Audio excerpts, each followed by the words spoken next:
दोस्तों नमस्कार। Learning by AP sir YouTube channel में आपका स्वागत है। इस वीडियो में हम लोग 101 नंबर से लेकर के 125 नंबर के 25 क्वेश्चनों का डिस्कशन देखेंगे। तो आप सभी लोग अब कमर कस लीजिए, क्योंकि पेट से लेकर के चाहे वो पेट हो, चाहे वो आरओ एआरओ हो, चाहे आपका पीसीएस हो, सबकी डेट घोषित हो चुकी है।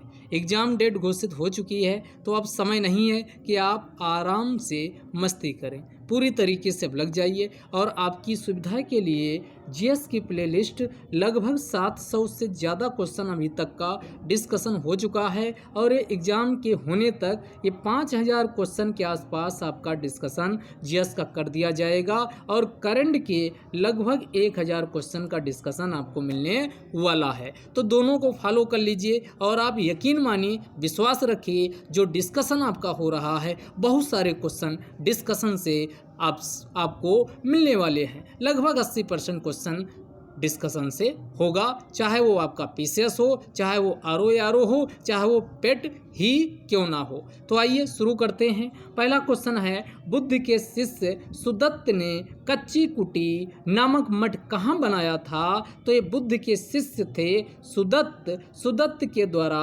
श्रावस्ती में। कहाँ? श्रावस्ती में कच्ची कुटी नामक मठ बनाया गया था। तो इसका आंसर श्रावस्ती हो जाएगा, पहला ऑप्शन हो जाएगा। अब यहाँ श्रावस्ती की बात आई है, तो श्रावस्ती जो कोसल महाजनपद था, उस कोसल महाजनपद की राजधानी क्या हुआ करती थी? श्रावस्ती हुआ करती थी। इस श्रावस्ती में ही आपका एग्जाम में एक और पूछा जाता है, साहित माहित कौन सा? अगर ये पूछा जाए साहित्य माहित ये कहाँ है, इसका संबंध बौद्ध धर्म से है, तो ये कहाँ मठ है? तो ये साहित्य माहित श्रावस्ती में स्थित है। और अगला क्वेश्चन पूछा जाता, जैन धर्म में आप देखोगे कितने 24 तीर्थंकर हुए हैं, उन्हीं में से एक तीर्थंकर हुए हैं संभवनाथ। तो संभवनाथ का जन्म कहाँ हुआ था? तो संभवनाथ का जन्म भी कौशल में की राजधानी श्रावस्ती में हुआ था, श्रावस्ती में हुआ था। तो इतनी बातें आपको पता होनी चाहिए। यहाँ गौतम बुद्ध आया, तो गौतम बुद्ध के अंतिम शिष्य कौन थे जिसको गौतम बुद्ध ने शिक्षा दी थी? उनका नाम था सुभद्र। तो ये क्वेश्चन आपके आरओ में पूछा जा चुका है, तो इसलिए हमने यहाँ आपको बता दिया। तो सुभद्र अलग है, सुदत्त अलग है, तो दोनों आप नाम ध्यान रखिएगा। अगला क्वेश्चन है, उन्नाव में एक स्थान है बंथरा, यहीं पर लेदर टेक्नोलॉजी पार्क की स्थापना की गई। और ये इस बार के आरओ 2016 का जो री एग्जाम हुआ था उसमें पूछा था। अधिकांश लोग कानपुर लगा दिए थे, जबकि ये कहाँ? तो लेदर टेक्नोलॉजी पार्क जो है वो बंथरा उन्नाव में क्या किया गया? स्थापित किया गया है। और चारागाह वाला पूछा जाए तो ये आपका कहाँ है? बनारस में स्थित है, बनारस में स्थित है। फूड ध्यान रखिएगा। और अगला लखनऊ में तो कई हैं, बोटेनिकल गार्डन से लेकर के आपका जो यूपी स्पेशल वाला कोई टेस्ट होगा तो उसमें डिटेल में डिस्कस करेंगे। तो बोटेनिकल गार्डन कहाँ स्थित है? लखनऊ में स्थित है। अगला क्वेश्चन देखते हैं, गोल्डन वर्मा स्तूप उत्तर प्रदेश के कहाँ स्थित है? तो इसका संबंध कुशीनगर में है। इसी कुशीनगर को कुशीनारा के नाम से भी जाना जाता था। यहीं पर गौतम बुद्ध को महापरिनिर्वाण, गौतम बुद्ध को क्या प्राप्त हुआ था? महापरिनिर्वाण प्राप्त हुआ था। कहाँ? तो ये कुशीनारा या कुशीनगर में गौतम बुद्ध को महापरिनिर्वाण प्राप्त हुआ था। और गोरखपुर पूछा जाए तो उत्तर प्रदेश में सबसे ज़्यादा वर्षा जो होती है वो कहाँ होती? गोरखपुर में होती है। लेकिन सबसे पूर्वी जिला पूछा जाए तो सबसे पूर्वी जिला कौन है? बलिया है। यूपी स्पेशल के पिछले प्लेलिस्ट में देखिएगा तो ये सब आपको वहाँ मिल जाएगा। अगला क्वेश्चन है, चुका बीच किस नदी के तट पर स्थित है? तो ये आपकी नदी कौन सी है? शारदा। कौन सी नदी है? शारदा नदी के तट पर चुका बीच स्थित है। तो इसका आंसर क्या हो जाएगा? इसका आंसर आपका शारदा हो जाएगा।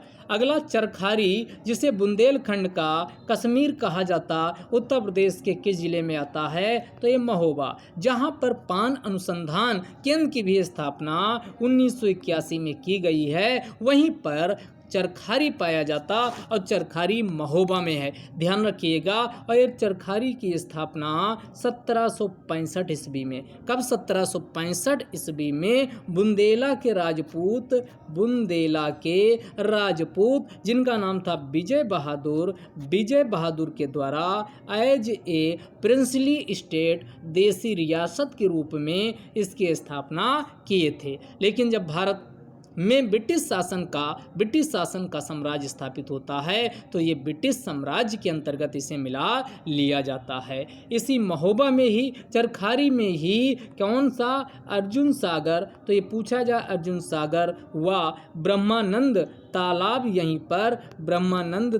भी यहीं पर स्थित है। तो ये क्वेश्चन आपकी समझ में आ गया होगा। बाकी महोबा में पान अनुसंधान केंद्र भी है, ये ध्यान रखिएगा। अगला क्वेश्चन है, निम्नलिखित को उनके शासनकाल के क्रम में व्यवस्थित कीजिए। इस क्वेश्चन का एक्सप्लेनेशन से पहले आज आपको हम मराठा साम्राज्य को समझाएंगे। फिलहाल इसकी ध्यान रखिएगा। इसको कई बार बालाजी बाजीराव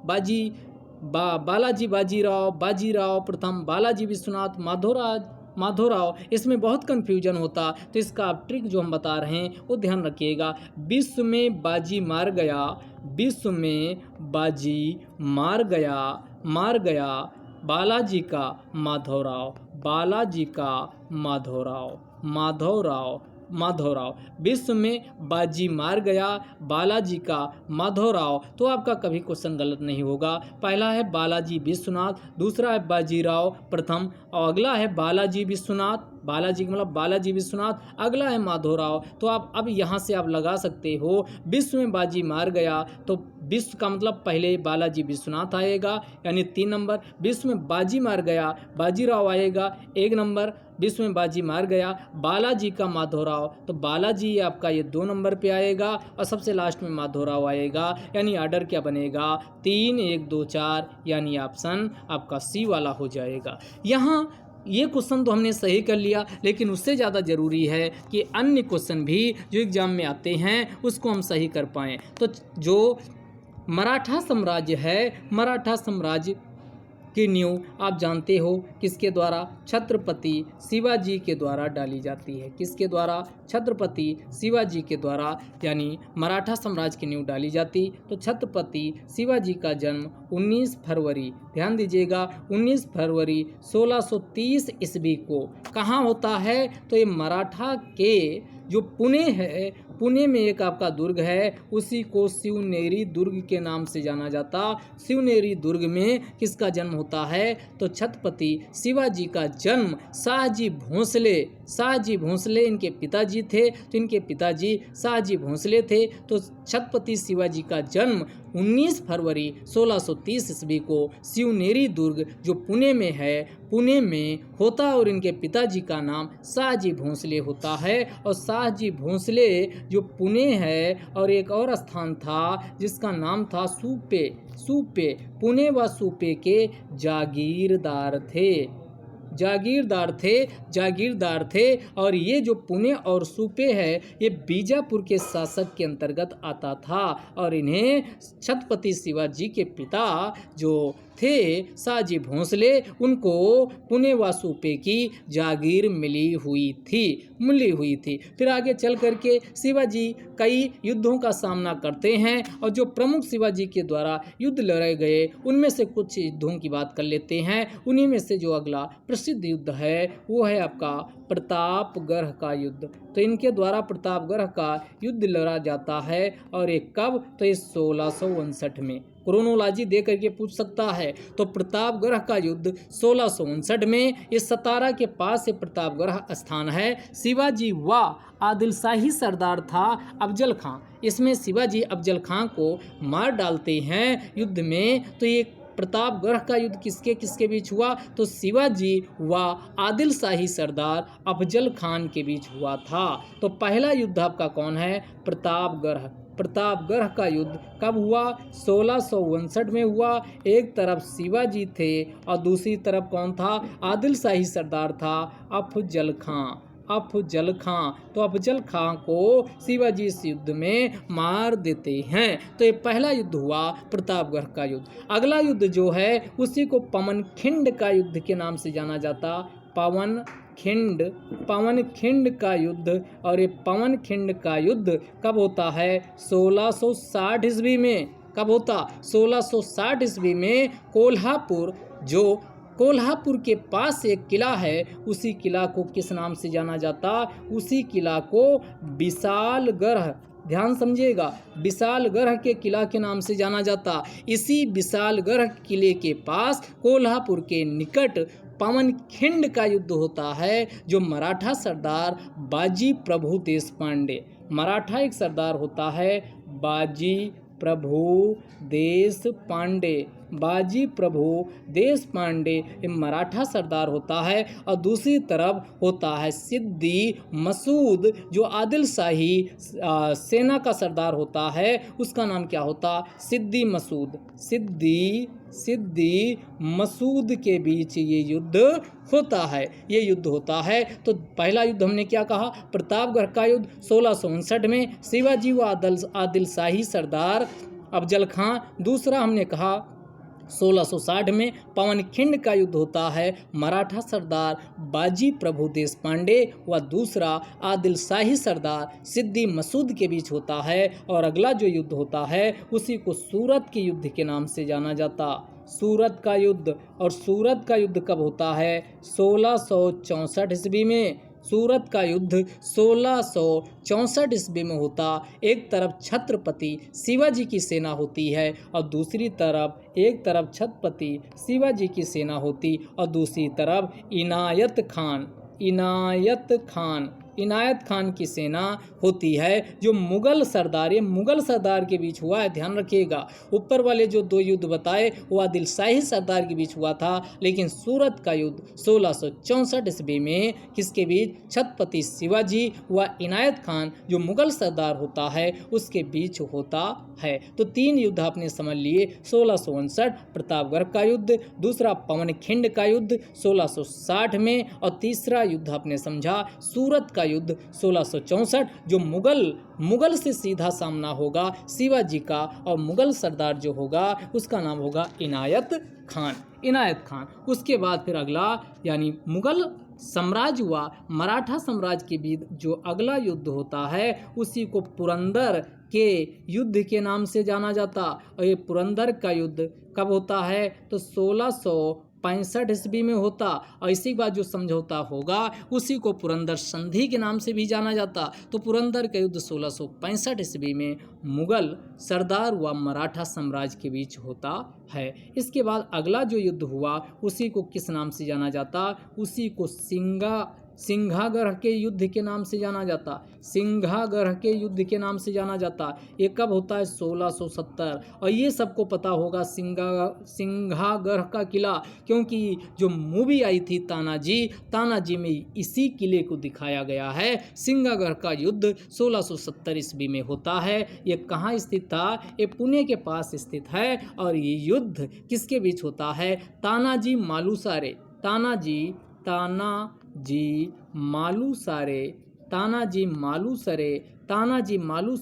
मराठा सेना के यानी शिवाजी की सेना के कमांडर होते हैं। और दूसरी तरफ मुगल सेना का नेतृत्व कौन कर रहे होते हैं? उदय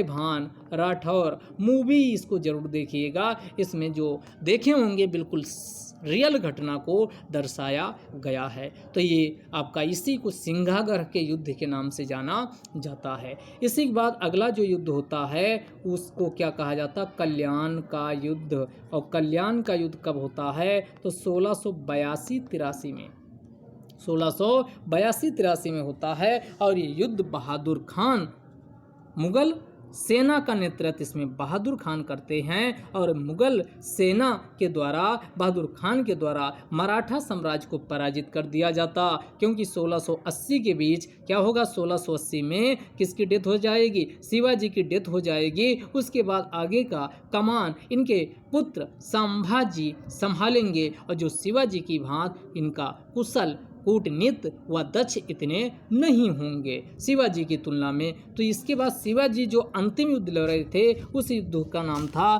संगमनेर संगमनेर का युद्ध और संगमनेर का युद्ध 1679 में हुआ। और इस संगमनेर के युद्ध 1679 में एक तरफ मराठा और दूसरी तरफ कौन थी, मुगल सेना थी। अब एक क्वेश्चन बहुत पूछा जाता कि शिवाजी का राज सिंहासन कहाँ हुआ, कब हुआ, तो ये पूछा जाए तो ये 6 जून 1674 ईस्वी में ये सिंहासन, इनका राज सिंहासन होता है। और ये कहाँ होता है, ये ध्यान रखिएगा, ये रायगढ़ में होता है। कहाँ, रायगढ़, आप ध्यान रखिएगा। और इसी के बाद शिवाजी के द्वारा कौन सी उपाधि, छत्रपति की उपाधि धारण की जाती है। दूसरी यानी शककर्ता की उपाधि धारण की जाती है। तो इसी के बाद शिवाजी की कौन, छत्रपति उपाधि धारण करते हैं। उसके बाद अगला ये ध्यान रखिएगा, शककर्ता की उपाधि धारण करते हैं। और पूछा जाए तो ये क्षत्रिय कुलवंत की उपाधि, ये भी पूछा जा सकता है कौन कौन उपाधि, क्षत्रिय कुलवंत की उपाधि शिवाजी के द्वारा धारण की जाती। और आपका लास्ट वाली उपाधि ध्यान रखिएगा, हैंदौ, कौन सी उपाधि, हैंदौ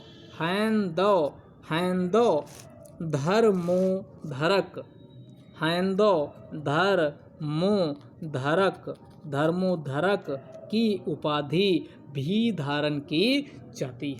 अब इनकी अगर प्रशासन की बात करें तो ये पूरा का पूरा इनका प्रशासन अष्टप्रधान काउंसिल से चलता था। अष्टप्रधान, अब हम समझ लेते हैं अष्टप्रधान में कौन था। तो आपको एक ट्रिक बताते हैं, उस ट्रिक से याद रखिएगा। पास में सेसु एक नेशनल पार्क का नाम आप सुने होंगे। तो हमने इसकी जो ट्रिक बनाई, पास में सेसु नेशनल पार्क, इसी से आपके देखोगे 8 आ जाएंगे। पी से पेशवा, ए से अमात्य, से सचिव, मा से मंत्री और से सेनापति, सु से सुमंत या दबीर और ना से न्यायाधीश हो जाएगा। और उसके बाद पी से आपका पंडित राव। एक बार फिर से रिपीट करते हैं। आपको अगर अष्टप्रधान काउंसिल में कौन कौन थे ये नाम आपको पूछा जाए या पता लगाना हो तो हमने उसके लिए जो आपको ट्रिक बताई है, क्या है, पास में सेसु नेशनल पार्क। तो हमने पी से कहा पेशवा, ए से कहा अमात, यस से कहा सचिव, यम से कहा मंत्री, फिर से यसी से कहा सेनापति और सु से सुमंत और यन से आपका न्यायाधीश और पी से आपका क्या हो जाएगा, पंडित राव हो जाएगा, पंडित राव। अब बारी बारी से जान लेते हैं। जो पेशवा था, ध्यान दीजिएगा, यहाँ जो पी लिखा है पेशवा को प्रधानमंत्री के नाम से भी जाना जाता था। और जो पेशवा पहला बनाया गया था उसका नाम था मोरापंत त्र्यंबक पिंगले, नाम लिख लीजिएगा, मोरापंत त्र्यंबक पिंगले। ये शिवाजी के द्वारा पहला प्रधानमंत्री नियुक्त किया गया था। अमात्य को ही मजूमदार या वित्त मंत्री के नाम से जाना जाता था। जो अगला ए है, अमात्य को ही मजूमदार या वित्त मंत्री के नाम से जाना जाता था। और पहला जो वित्त मंत्री नियुक्त किया गया था 1662 ईस्वी में नीलो सोनदेव को, किसको, नीलो सोनदेव को नियुक्त किया गया था। उसके बाद अमात्य के बाद अगला सचिव को सुरनविस के नाम से जाना जाता था। और पहला जो सुरनविस या जो सचिव बनाया गया था 1662 में ही किसको बनाया गया था, तो अन्नाजी दत्तो को सुरनविस या सचिव बनाया गया था। उसके बाद अगला मंत्री को ही किस नाम से जाना जाता था, वाकिया नवीस मंत्री को, जो ये अगला ये यम से है, मंत्री को ही वाकिया नवीस के नाम से जाना जाता था। जो आंतरिक मामलों के प्रबंधन के लिए जिम्मेदार होता था। उसके बाद मंत्री के बाद सेनापति, और सेनापति को सरे नौबत, ध्यान से समझिएगा, सेनापति को ही सरे नौबत के नाम से जाना जाता था। और नेताजी पालकर को क्या किया गया था, सेनापति बनाया गया था। सुमंत या दबीर, ये विदेश मंत्रालय देखता था। तो सुमंत को दबीर, ये दबीर आपके एग्जाम में पूछा जा चुका है। सुमंत को ही दबीर के नाम से जाना जाता था, विदेश मंत्रालय देखता था। सोनो पंत दुबीर, सोनोपंत विश्वनाथ दुबीर को क्या किया गया था, पहला सेनापति बनाया गया था। फिर अगला है न्यायाधीश, और न्यायाधीश में नीराजी राव जी को न्यायाधीश बनाया गया था। और लास्ट है आपका पी से है पंडित राव, और पंडित राव ये हाईएस्ट प्रीस्ट पुजारी हुआ करता था, सर्वोच्च पुजारी का पद होता था। और रघुनाथ पंडित राव, ये नाम जरूर आप याद रखिएगा, रघुनाथ पंडित राव को यानी क्या बनाया गया था, पंडित, यानी लास्ट वाला जो पंडित राव का पद था उसको दिया गया था रघुनाथ पंडित राव को। तो ये आपका इनकी अष्टप्रधान काउंसिल थी, उसके बारे में हमने चर्चा कर लिया। फिर शिवाजी की क्या हो जाती, हमने कहा 1680 में इनकी डेथ हो जाती। इसके बाद इनका बेटा संभाजी 1680 से लेकर 89 के बीच यानी आगे का शासन प्रशासन देखता है। अब हम शिवाजी की जो अन्य प्रशासन है उसको देख लेते हैं। तो इन्होंने रेवेन्यू जो राजस्व कलेक्शन के लिए पीसेस में इस बार क्वेश्चन आया था, तो रेवेन्यू राजस्व संग्रह के लिए राजस्व इनका जो प्रशासन था उनमें कई अधिकारियों की नियुक्ति की थी। उसी में जो उच्च से निम्न का जो अधिकारी थे उन्हीं को देशपांडे पाटिल व कुलकर्णी के नाम से जाने जाते थे। तो देशमुख, देशपांडे, पाटिल, कुलकर्णी कोई भी शब्द दे करके एग्जाम में पूछा जाए तो दोस्तों याद रखिएगा ये सब क्या थे, तो ये आपके शिवाजी के राजस्व प्रशासन में अधिकारी व कर्मचारी थे। अगला आपका एक और इसमें होता था मिरासदार, इस बार ये पूछा था मिरासदार, तो मिरासदार पूछ सकता है मिरासदार क्या थे, तो ये जो लैंड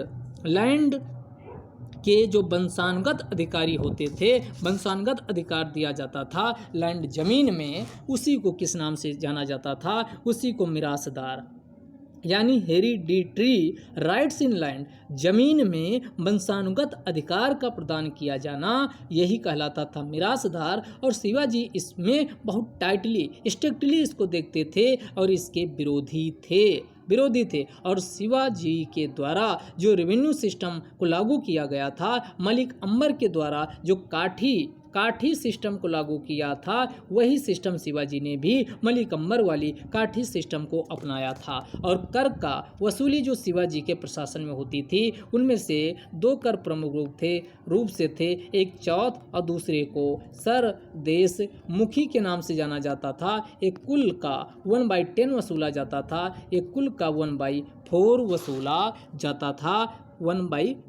वसूला जाता था। अगला जो चीफ व मिलिट्री कमांडर होते थे, ध्यान दीजिएगा, उनको जो चीफ या मिलिट्री कमांडर जो इनके सेना में होते थे, मिलिट्री कमांडर, उनको जागीर प्रदान कर दी जाती थी। उनको जागीर प्रदान की जाती थी। और उसी जागीर को किस नाम से जाना जाता था, उसी जागीर को सरंजम। तो पूछ सकता सरंजम क्या थी, सरंजम या इसी को मोकासा के नाम से जाना जाता था। तो यह एग्जाम में पूछेगा सरंजम या मोकासा क्या थी या मिरासदार क्या था, ये सब पूछा जा सकता है। तो हमने कहा जो चीफ मिलिट्री व कमांडर को जागीर प्रदान की जाती थी, उसी को सरंजम या मोकासा के नाम से जाना जाता था। और इनके खुद के रेवेन्यू ऑफिसर होते थे। शिवाजी के खुद के स्वयं के जो रेवेन्यू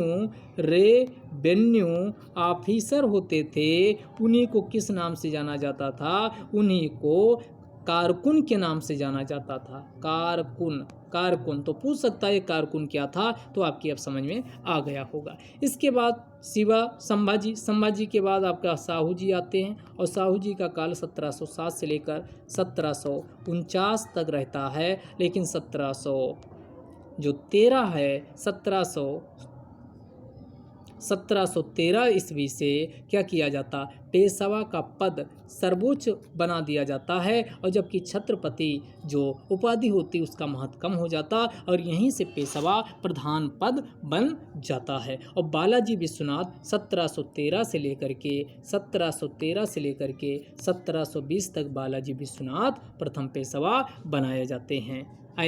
बिल्कुल छत्रपति से भी सर्वोच्च स्थान पेशवा को दिया जाता है। 1700 1713 से लेकर 1720। ये कौन है? बालाजी विश्वनाथ। और बालाजी वही जो ट्रिक पीछे बताएं, विश्व में बाजी मार गया बालाजी का माधोराव। तो दूसरा कौन आता है? बाजीराव, और बाजीराव प्रथम है। और ये 1720 से लेकर के 1740 तक का शासन इसका होता। और उसके बाद बालाजी बाजीराव, तो बालाजी बाजीराव और बालाजी बाजीराव का शासन फर्स्ट है। इसी को नाना साहेब के नाम से जाना जाता। 1740 से लेकर 1761 ईस्वी तक इसका शासन होता है, इसका शासन होता। इसी के बाद आप देखोगे फिर क्या होगा, यानी 4 आंग्ल व मराठा के बीच 4 युद्ध होंगे। और 4 युद्ध की कहानी बहुत लंबी है, डिटेल में नहीं जाएंगे, केवल आपका शॉर्टकट में बता देते। प्रथम, दूसरा, तीसरा, चौथा,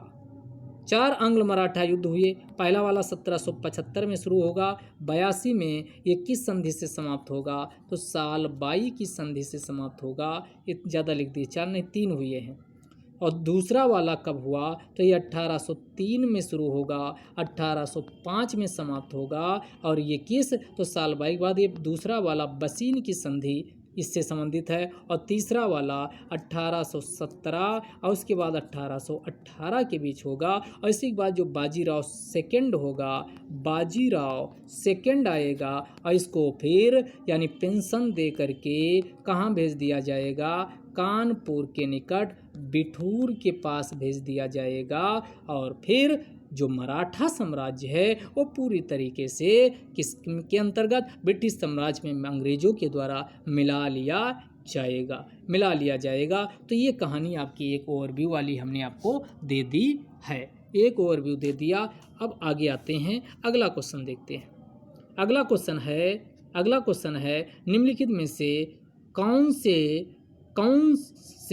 अवध का प्रथम नवाब था? यानी कौन अवध का प्रथम नवाब था? तो अवध की स्थापना 1722 ईस्वी में किसके द्वारा? तो सादत खां के द्वारा की जाती है। किसके द्वारा? तो 1722 ईस्वी में सादत खां के द्वारा की जाती है। लेकिन ध्यान रखिएगा दोस्तों, इनको बुरहान उल मुल्क के नाम से भी जाना जाता। तो कई बार ये नाम दे करके भी पूछ सकता। तो 1722 ईस्वी में अवध की स्थापना सादत खां या बुरहान उल मुल्क के द्वारा की जाती है। अब इसके बाद इसकी हम बात करें तो ये कब तक बुरहान उल मुल्क या सादत खां होते हैं? तो 1722 से लेकर 1739 तक का इनका शासन होता है। और इसके बाद फिर आते हैं सफदरजंग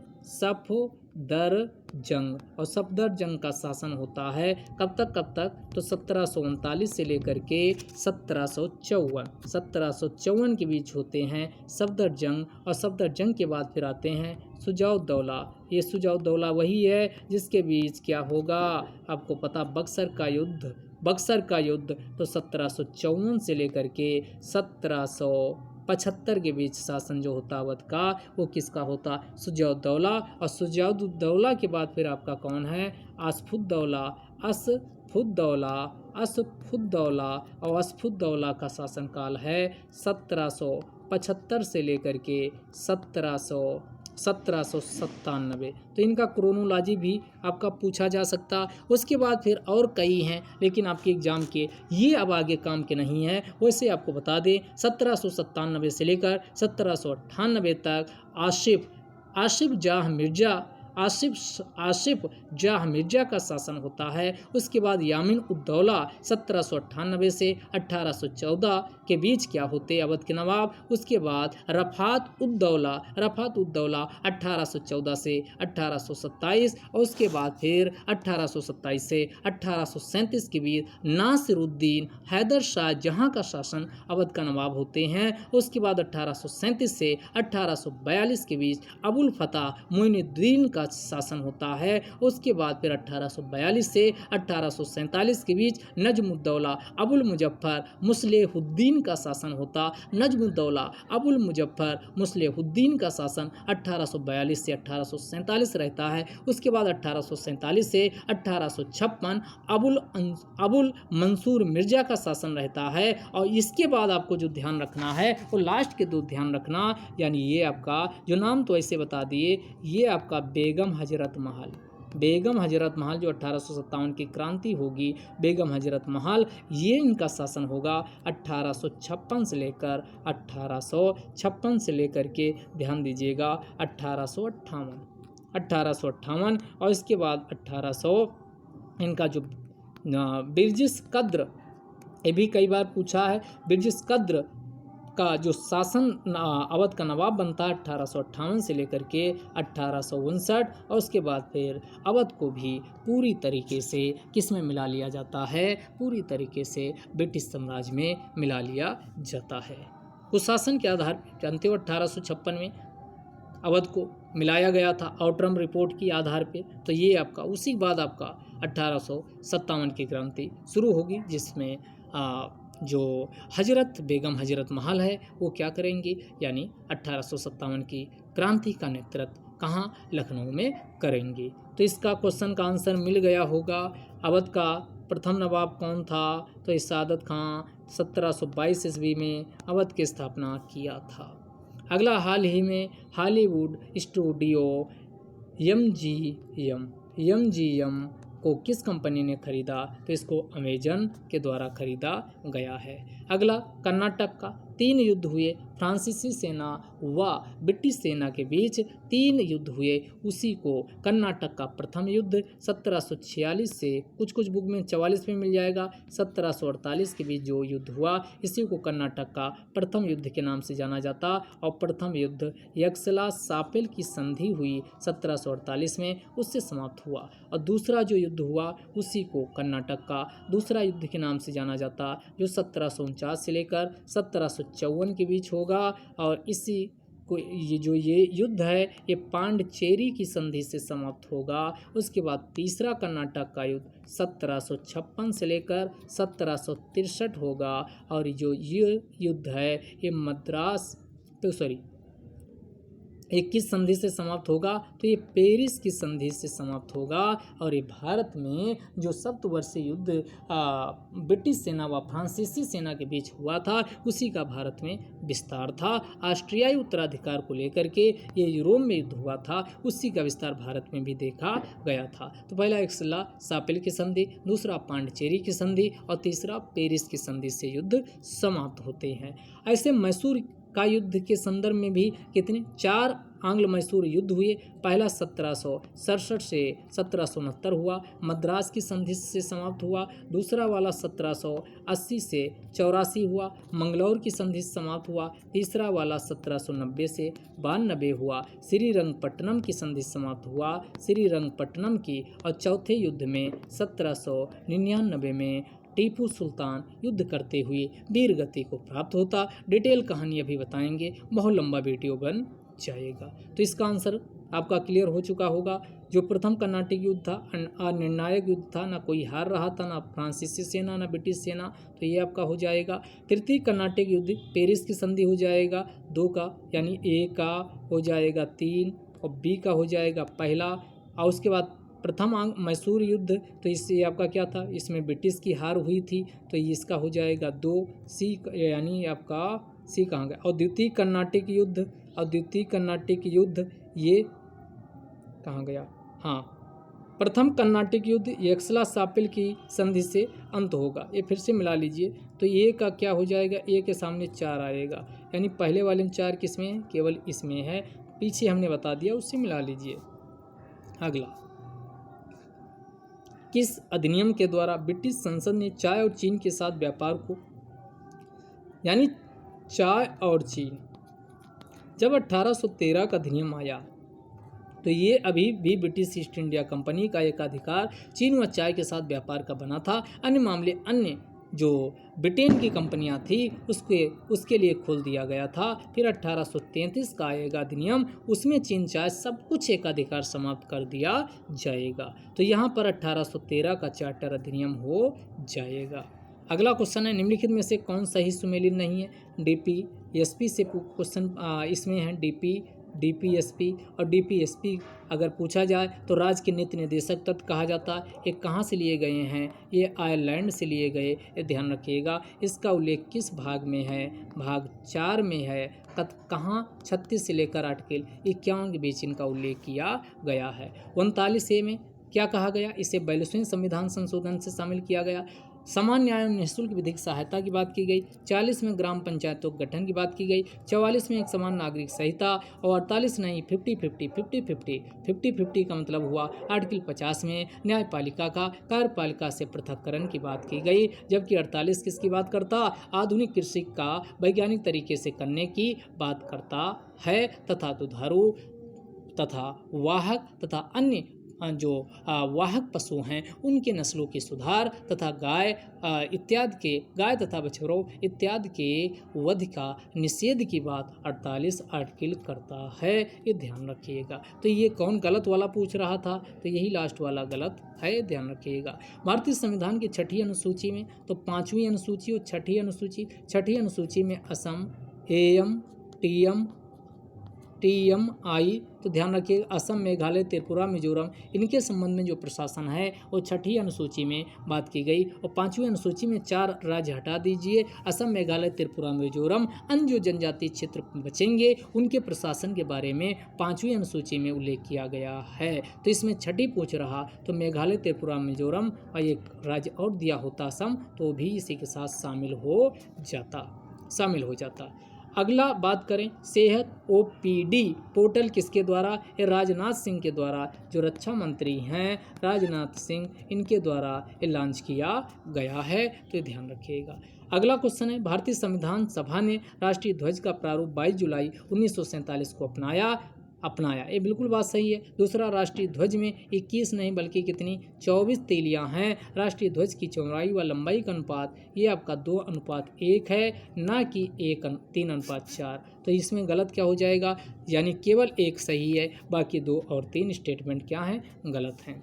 अगला क्वेश्चन है हाल ही में इंटरनेशनल ENI अवार्ड 2020 से किसे सम्मानित किया गया, तो ये वैज्ञानिक जो CNR राव हैं उनको क्या किया गया, इस अवार्ड से सम्मानित किया गया है। हाल ही में स्पेन द्वारा 2021 का प्रिंसेस ऑफ आस्टूरियस अवार्ड ये स्पेन सरकार के द्वारा दिया जाता, ये भारतीय अर्थशास्त्री अमर्त्य सेन को दिया गया है। अमर्त्य सेन को 1998 में कल्याणकारी अर्थशास्त्र के लिए नोबेल पुरस्कार भी दिया गया। तो ये क्वेश्चन पूछा जाता नोबेल पुरस्कार इनको कब मिला, तो ये अमर्त्य सेन को नोबेल पुरस्कार जो है वो 1998 में किसके, अर्थशास्त्र के लिए, और अर्थशास्त्र में भी कल्याणकारी अर्थशास्त्र के लिए दिया गया है। और भारत के पहले व्यक्ति कौन हैं, तो आपको पता होगा 1912 में कौन, रविंद्रनाथ टैगोर गीतांजलि के लिए इनको पुरस्कार दिया जाता है 1912-13 में रविंद्रनाथ टैगोर को गीतांजलि के लिए। अगला क्वेश्चन है 2011 की जनगणना के अनुसार जनसंख्या घनत्व के घटते क्रम में लिखिए। तो ये ध्यान रखिएगा, इसका आपका ट्रिक आप ऐसे याद रखिएगा, बिप के वूह। तो आपका क्या हो जाएगा, बी से बिहार, पा से पश्चिम बंगाल, के से केरला, ऊ से उत्तर प्रदेश, हा से आपका हरियाणा, तो बिप के वूह। जबकि आपका ये पूछा जाए कि जनसंख्या घनत्व के हिसाब से लगाइए बिप के वो, तो आपका बिप के वो हो, तो इसका आंसर क्या हो जाएगा, बिहार, पश्चिम बंगाल, केरला, उत्तर प्रदेश से एक राज्य और आता, तो इसका अगला नंबर क्या आ जाता, हरियाणा का। अगला फ़ारेनहाइट पैमाने पर तापमान 200 फ़ारेनहाइट है, तो इसका तो हमने चेंज करना बताया था, F-32/9 बराबर C/5 सेंटीग्रेड में आपको क्या है निकालना है। तो यहाँ रखिए 200 दिया गया, तो यहाँ 200 - 32/9 बराबर C/5, इसको हल करोगे तो आंसर आएगा 93.3 सेंटीग्रेड। अगला, भारत के निम्नलिखित राज्यों में से कौन सा जनसंख्या की दृष्टि से यानी दूसरे स्थान पे जनसंख्या में है और क्षेत्रफल में तृतीय स्थान पे है, तो आपको पता है वो आपका कौन सा हो जाएगा, तो ये आपका ये महाराष्ट्र हो जाएगा। कौन हो जाएगा, महाराष्ट्र हो जाएगा। UPMB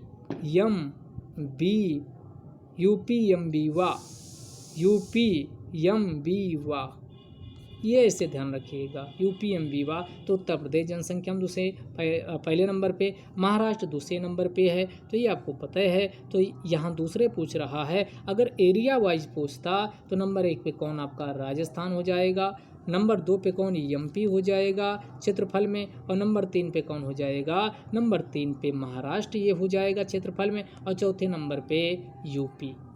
एरिया में चौथे नंबर पे यूपी है और जनसंख्या में पहले नंबर पे है यूपी है। आगे आइए, निम्नलिखित में से एक तरफ समाचार पत्र और दूसरी तरफ संस्थापक दिए गए। अल हिलाल अल बिलाल को मौलाना अबुल कलाम आज़ाद ने लिखा। मौलाना अबुल कलाम आज़ाद ने अल हिलाल व अल बिलाल को लिखा। न्यू इंडिया व कॉमनवेल्थ एनी बेसेंट के द्वारा लिखा गया। तहजीब उल अखलाक ये मोहम्मद अली की नहीं है बल्कि सर सैयद अहमद खान की है। सर सैयद अहमद खान की क्या है, तहजीब उल अखलाक को लिखा है। अगला संवाद कौमुदी, इसको राजा राम मोहन राय के द्वारा लिखा गया है। अगला गन्ने के उचित और पारिश्रमिक मूल्य, इसी को एफआरपी, इसी को फेयर रिम्यूनरेटिव प्राइस के नाम से जाना जाता। ये आर्थिक मामलों की जो कैबिनेट कमेटी होती है, cabinet committee on economic affairs, उसके द्वारा सिफारिश की जाती और फिर एफआरपी की अनाउंसमेंट होता है। अगला है क्रेडिट रेटिंग एजेंसी। भारत में निवेश को प्रोत्साहित करने के लिए क्रेडिट रेटिंग एजेंसी अगर अच्छा रेट करेंगी तो निवेश आएगा, और अच्छा रेटिंग नहीं करेंगी तो निवेश क्या होता, कम होता है। इससे भारत की अर्थव्यवस्था पर सीधा प्रभाव पड़ता है। तो भारत में कई क्रेडिट रेटिंग एजेंसी हैं, उनका काल पूछा है तो आपको देखो एक ट्रिक से बता रहे हैं, ध्यान रखिएगा। तो पहले आप कराई करोगे, कराई चिल्लाओगे, कराई कराई, तो ये क्रिसिल से बन गया, कराई से क्रिसिल। फिर हमने कहा बीच में लिख लो इकरा, और लास्ट में फिर क्या होगी, जब चिल्लाओगे तभी आपकी होगी केयर। तो एग्जाम में पीसीएस में पूछा जा चुका है क्वेश्चन, क्रिसिल पहले, फिर आपका इकरा और फिर आपका केयर। तो जब चिल्लाओगे, क्राई करोगे तो आपकी केयर की जाएगी, क्योंकि चिल्लाने वाले व्यक्ति की देखभाल केयर होती है। तो आप इससे लॉजिक लगा के याद कर सकते हो। वैसे बताएं, क्रिसिल की स्थापना 1987 में हुई थी, और इसकी 1991 में इकरा की, और इसकी 1900 किसकी, कौन बचा है, तो इसकी 1993 में हुई थी। पहली और लास्ट वाली का हेडक्वार्टर्स बम्बई में है, और दूसरी इकरा का, इसका हेडक्वार्टर्स कहाँ है, गुरुग्राम में है, गुरुग्राम में है, ये ध्यान रखिएगा। तो यहाँ पर हमने जो लॉजिक बताया उससे याद रखिएगा। तो एग्जाम में मान लो सन भूल भी गए, कौन पहले था, इकरा था, क्राई था या केयर था, तो आपका क्रिसिल पहले थी, फिर इकरा और फिर केयर। ये 3 क्रेडिट रेटिंग एजेंसी भारत में काम करती हैं। अब यहाँ लगा लो क्रिसिल, ये 3 आएगा, उसके बाद बीच में इकरा आएगा 2, और लास्ट में 1 नंबर आएगा, तो 3 2 1 इसका क्या हो जाएगा, सही जवाब हो जाएगा। अगला उत्तर प्रदेश के बारे में विचार करना। या देश में सर्वाधिक दूध उत्पादन राज्य है, सही है।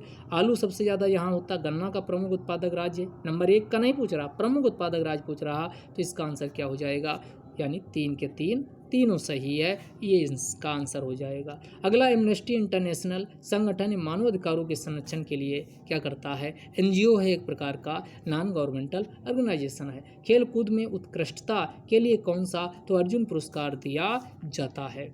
अगला, न्यायमूर्ति JS वर्मा कमेटी रिपोर्ट ये पूछ रहा, एक वर्मा कमेटी मौलिक कर्तव्य के लिए भी गठित की गई है, तो 1999 की है। और ये कब की पूछ रहा, 2013 सन लिख दिया। तो महिलाओं के विरुद्ध जो अपराध होता है उसके संबंध में कानून में परिवर्तन किया जाए, उसके संबंध में किसका, यानी JS वर्मा कमेटी की रिपोर्ट 2013 का संबंध है। अगला क्वेश्चन है, निम्नलिखित यूरोपीय देश दिए गए, उनमें से फिलिस्तीन जो पैलेस्टाइन है, इसको आधिकारिक रूप से राज्य का दर्जा किसके द्वारा, पैलेस्टाइन को राज्य का दर्जा सबसे पहले किसके द्वारा पैलेस्टाइन को दिया गया था, या इसी को फिलिस्तीन कहा जाता। तो मान्यता देने वाला प्रथम राज्य कौन था, स्वीडन था। ये स्वीडन वही देश है जहाँ पर सबसे पहले क्या की गई थी, ध्यान से समझिएगा, यानी जनगणना हुई थी, जनगणना, और कब, 1749 में। इसके बाद फिर अमेरिका में दूसरे नंबर पे होती है। तो आज का डिस्कशन यही समाप्त करते हैं, कल फिर मिलेंगे। आपका कोई सजेशन हो, कोई सुझाव हो तो कमेंट बॉक्स में आप कमेंट जरूर करिए, उसको अगले वीडियो में इम्प्लीमेंट करने के लायक होगा तो किया जाएगा। जय हिंद।